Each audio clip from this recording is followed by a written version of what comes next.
पापी जगत में हम पवित्र जीवन जी सकते हैं। इसके लिए हम पवित्र आत्मा के फलों के बारे में हम देखेंगे। पवित्र आत्मा के फल है गलाती 5 और पवित्र आत्मा के फलों के बारे में प्रेम, आनंद, शांति, धीरज, कृपा, भलाई, विश्वास और नम्रता और संयम, ये 9 फलों के बारे में लिखा है पवित्र आत्मा के। तो ये फल हमारे जीवन में होना बहुत जरूरी है। इसके बारे में समझने के लिए हम उत्पत्ति में हम जाएंगे कि किस प्रकार से शैतान ने आदम और हवा को बहकाकर जो फल खिलाया उसके बारे में थोड़ा देखेंगे कि आदम और हवा को एदन की वाटिका में बनाया और वाटिका में बना के बाद परमेश्वर ने बोला कि इस वाटिका के सब वृक्ष का फल तुम खाया करो, लेकिन जो भले बुरे ज्ञान का वृक्ष का फल है वो खाना नहीं। जिस दिन तुम खाओगे उस दिन तुम अवश्य मर जाओगे।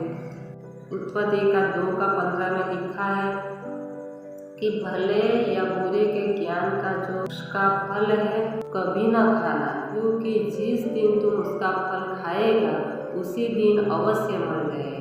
हालेलुया। तो परमेश्वर ने दोनों को मना किया था कि वो वृक्ष का फल कभी मत खाना।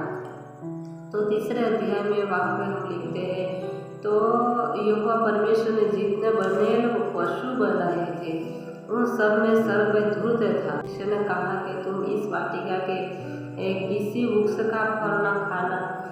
तो शैतान जो सर्प के रूप में आया था हवा के पास, तो उसने हवा को बोला कि सच में किसी वृक्ष का फल न खाना। तो हवा ने बोला कि हम सब वृक्ष का फल खा सकते हैं। वाटिका के विषय में है, उसके फल के विषय में परमेश्वर ने कहा कि न तो तुम उसको खाना और न उसको छूना, नहीं तो मर जाओगे। तब सर्प ने स्त्री से कहा तुम निश्चय न मरोगे। तो शैतान क्या करता है, वो हवा को बहकाने के लिए आया था। 5वीं कलम में यूँ लिखा है, जब वरन परमेश्वर आप जानता है कि जिस दिन तुम उसका फल खाओगे उसी दिन तुम्हारी आंखें खुल जाएगी और तुम भले बुरे ज्ञान का पाकर परमेश्वर के तुल्य हो जाओगे। तो शैतान ने हवा को बहकाया कि तुम जिस दिन ये फल तुम खाओगे उसी तुम परमेश्वर के समान हो जाओगे। परमेश्वर के समान होने का वो घमंड लेके वो आया। शैतान तो खुद परमेश्वर के सामने टिक न सका, उसके मन में घमंड आ गया कि मैं खुद परमेश्वर के समान हो जाऊँ, सब मेरी आराधना करें। वो तो परमेश्वर की आराधना नहीं किया, लेकिन जो परमेश्वर ने अपने समान अपने स्वरूप में आदम और हवा को बनाया था उसको भी वो बहकाने के लिए आदम और हवा के पास आ गया। हवा को झूठ बोला कि तुम नहीं मरोगे और तुम परमेश्वर के तुल्य हो जाओगे। 6ठी कला में हम देखते हैं कहता जब स्त्री ने देखा कि उस वृक्ष का फल खाने के लिए अच्छा और देखने में मन भाव और बुद्धि देने के लिए चाहने योग्य है, तब उसने उससे तोड़कर खाया और अपने पति को भी दिया और उसने भी खाया। तो आगे हम देखते हैं 7वीं कलम में, तब उन दोनों की आंखें खुल गई और उनको मालूम हुआ कि उनके ऐसे लिए उन्होंने अंजीर के पत्ते जोड़ जोड़ कर लोगों बना लिए। तब यहोवा परमेश्वर ने जो दिन के ठंडे समय में वाटिका में फिरता था शब्द उनको सुनाई दिया। तब आदम और उसकी पत्नी की वाटिका वृक्षों के बीच यहोवा के परमेश्वर से छिप गई। हालेलुया। तो आदम पाप करने के बाद परमेश्वर का आवाज आदम को सुनाई दिया परमेश्वर का, लेकिन वो परमेश्वर से छिप गए। क्यों? क्योंकि परमेश्वर ने जो मना किया था वो फल वो दोनों खा चुके थे। हालेलुया। तो हम आगे देखते हैं, तो तब यहोवा परमेश्वर जो दिन के ठंडे समय वाटिका में फिरता था वो शब्द उनको सुनाई दिया। तब और उसकी पत्नी वाटिका वृक्षों के बीच यहोवा के परमेश्वर से छिप गए। तब यहोवा परमेश्वर ने पुकार कर आदम से पूछा तू कहाँ है? उसने कहा, मैं तेरा शब्द बारी में सुनकर डर गया, क्योंकि मैं नंगा था इसलिए छिप गया। उसने कहा, किसने तुझे बताया कि तू नंगा है? जिस वृक्ष का फल खाने को मैंने तुझे मना किया था, क्या तूने उसका फल खाया है? हालेलुया। तो परमेश्वर पूछता है कि जो वृक्ष का फल मैंने मना किया था, क्या तुमने खाया है? तो वो एक दूसरे पे दोष लगाते हैं। पहला तो वो खाने के लिए शैतान ने दोनों को बहका दिया, हवा को, और उसने स्त्री ने अपने पति को भी खिलाया। लेकिन आगे हम देखते हैं तो वो दोनों छिप गए। परमेश्वर का आवाज़ तो सुनाई दे, लेकिन वो दोनों छिप गए। और आगे हम देखते हैं तो उनके दोनों के अंदर ऐसा स्वभाव आ गया तो वो एक दूसरे के ऊपर दोष लगाने लगे।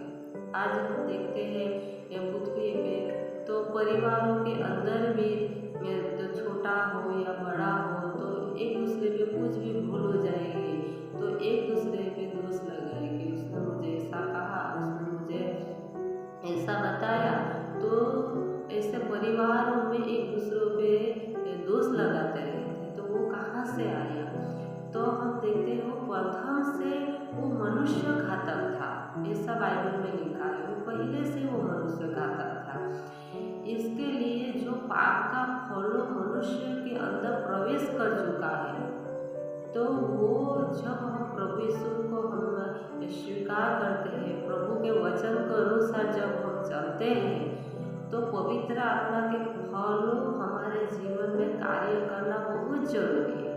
हम पढ़ेंगे इससे नहीं, लेकिन हमारे जीवन में वो कार्य भी होना चाहिए। बाइबल में लिखा है इब्रियों की पत्री में, विश्वास तो है लेकिन करनी नहीं है तो वो निर्जीव है। इसके लिए हमारे जीवन में विश्वास के साथ उसके वचन को अनुसार चलना हमको बहुत जरूरी है। तो आगे देखते हैं तो आदम ने बोला, परमेश्वर जो स्त्री तूने दिया था उसने मुझे खिलाई और मैंने खाया। स्त्री ने बोला, स्त्री वो कहती है कि मुझे सर्प ने बोला है और मैंने खाया। तो परमेश्वर तीनों को श्राप देते हैं।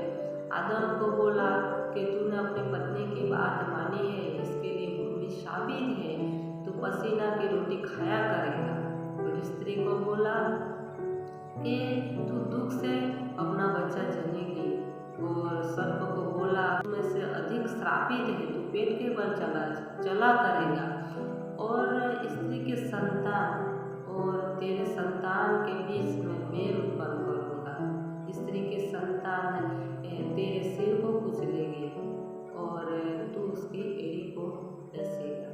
हालेलुया। तो परमेश्वर ने इस प्रकार से तीनों को श्राप दिया।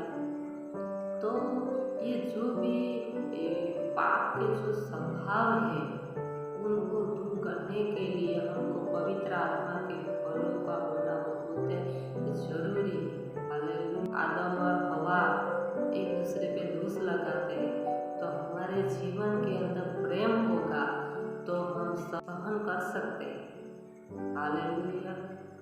हम आगे देखेंगे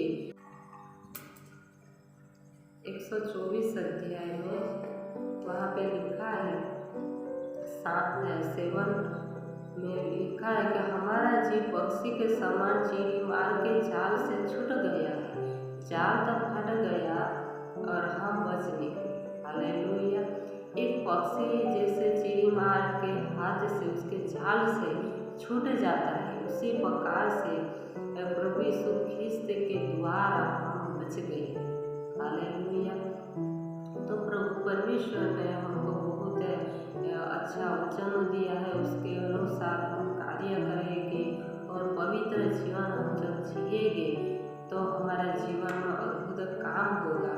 हम गलाती का 5:19 में देखते हैं, वहाँ पे जो शैतान के जो पाप का फल है उसके बारे में लिखा है। वहाँ पे लिखा है शरीर के काम तो प्रकट है, अर्थात विचार, गंदे काम, लुचपन, मूर्ति पूजा, रोना, भेद, झगड़ा, ईर्ष्या, क्रोध, विरोध, फूट भी धर्म डाहा मतवालापन लीला क्रीड़ा और उनके जैसे और भी काम है, इनके विषय में मैं तुमसे होंगे। ऐसे ऐसे काम करने वाले परमेश्वर के राज्य के वारिस न होंगे। हालेलुया।